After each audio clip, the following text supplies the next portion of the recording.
বাঙালির ১২ মাসে ১৩ পার্বণ, আর তার মাঝেই এক অনন্য উৎসব কালী পূজা। এই আলোর উৎসবের আগের দিনই পালিত হয় ভূত চতুর্দশী, যেখানে অন্ধকারের মাঝেও জ্বলে ওঠে ১৪ প্রদীপের দীপ্তি। শাস্ত্রে বলা হয়েছে, এই দিনে পূর্বপুরুষদের আত্মা নেমে আসেন পৃথিবীতে। তাই ঘরের ১৪ কোণে ১৪টি প্রদীপ জ্বালিয়ে তাদের আমন্ত্রণ জানানো হয়, যেন তারা মা কালীর আগমনের আগে আমাদের আশীর্বাদ করেন আর নিজেরাও মোক্ষ লাভ করেন।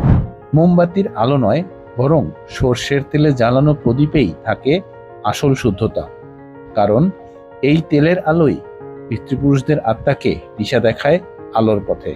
ভূত চতুর্দশীর এই প্রদীপ তাই শুধু এক উৎসব নয়, বরং এক অদৃশ্য বন্ধন, যেখান থেকে শুরু হয় আলোর জয় অন্ধকারের উপর।